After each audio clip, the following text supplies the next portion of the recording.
Hello, and welcome to the recent edition of our Minding Your Business newsletter. Again, this is our newsletter for family business owners, entrepreneurs, and the advisors that advise them. And so, what we've been talking about in our current series of newsletters are what the blind spots and, frankly, pitfalls are that we often see many business owners knowingly or unknowingly fall into. And so, we have them highlighted up here. And a couple months back, we talked about net worth and why that is critical and so important for you as an owner and your advisors in a comprehensive way to understand what your net worth and what your financial landscape looks like. Last month, we spoke about how it is also critically important to make sure that you have trusted advisors in place and that they are working together outside of their silos to collaborate on your behalf. And you'll notice a theme here. Each one of these pitfalls becomes a domino effect. So when you address one, it helps you then address the next. So if you have a good understanding of what your big picture looks like, and you have trusted advisors that are collaborating, you can now get down to brass tacks and start dealing with meaningful issues. And so the third pitfall that we see a lot of business owners deal with is taxes. And I can't say there's any client who's a business owner who is not eager to understand, how can I pay less taxes? And this, again, it's a pitfall because most business owners, when they think of taxes, don't quite fully comprehend the range of what we're talking about from taxes.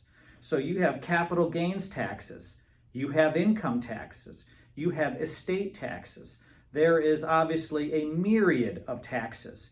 And as a business owner, you are often dealing with the issues that are right here, right in front of your face.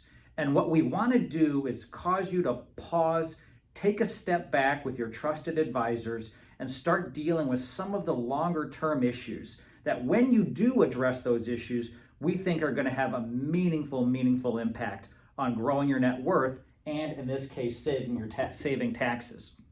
So when we think about taxes, we think about estate taxes. So most business owners, what we find, have an estate plan that is often pretty boilerplate and similar in many respects to estate plans that most common people have. It often leaves out their business, which is also the biggest piece of your net worth. And so having that addressed in your estate plan, depending upon what your net worth looks like, can also save meaningful potential estate taxes down the road. And given the current political environment and change in leadership, it is highly foreseeable that we will probably see some estate and, frankly, tax changes coming down the pipeline here in the future. So getting in front of those and planning ahead for those is really critical. Other areas we see business owners have challenges with is really on the capital gains front. And this is an area that can be proactively managed if your wealth manager and your CPA are all working together. And a lot of these positive outcomes, again, they don't happen by accident, but asking questions like, what if I sold my business in the next 5 years?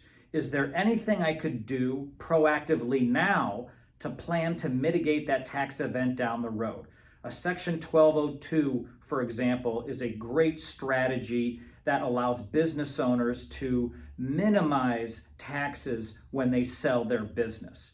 Planning around capital gains taxes in your investments is critically important. And a lot of these areas can be real small cracks, but they're consistently small cracks that we see business owners lose cash flow in. And it is not uncommon when we sit down with a client and their CPA and we go through their tax returns and everything else in their net worth and highlight and point out areas where we can save $20,000, $40,000, $60,000 a year in taxes, not without doing anything drastic, but just by following good proactive tax planning and staying on top of things. By putting a spotlight on this, hopefully it plants a seed in your mind that you start thinking, am I being as proactive as I can in managing my taxes? If you're not and you'd like to discuss it, we're happy to have a conversation with you. If you'd like to also take our assessment, we call it the Set for Life tool, really helps you understand and identify where there are gaps in your personal, family, business, or wealth interests. We think it's a great tool, and the families we've taken through that assessment find a lot of value in it. So if you'd like to do that, reach out to us, let us know, and stay well.